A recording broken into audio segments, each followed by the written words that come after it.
एक बहुत ही अहम मसला डिपॉजिट के ताल्लुक से,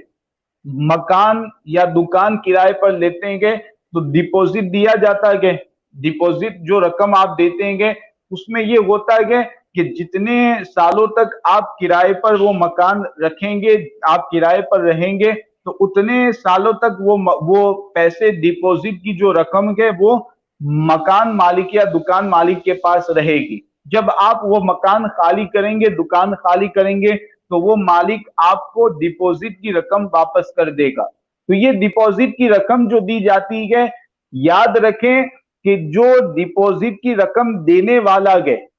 यानी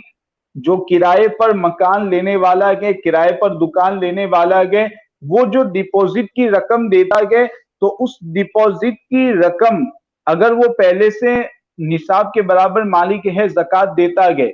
तो ऐसी सूरत में वो डिपॉजिट की जो रकम है उसको भी मिला दिया जाएगा। या ये कि वो अलग से ज़कात देता तो नहीं है, मालिक निसाब तो नहीं है, लेकिन वो जो डिपॉजिट में रकम रखी गई है वो खुद निसाब के बराबर गए,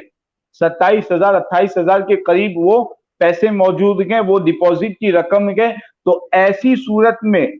ये बहुत ही अहम मसला है कि डिपॉजिट में आपने जो रकम रखी है, तो जो किराए पर लेने वाला शख्स है और डिपॉजिट देने वाला है, उस पर उस रकम की ज़कात लाजिम होती रहेगी।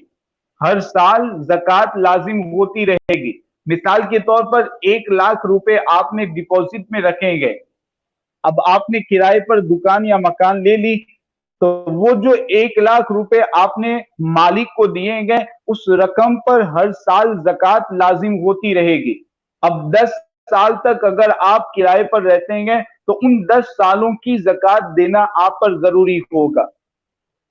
लिहाजा डिपॉजिट की रकम के ताल्लुक से एक बहुत अहम मसला ये ज़हन में रखें कि जो डिपॉजिट देने वाला है, जो किराए पर लेने वाला है, उस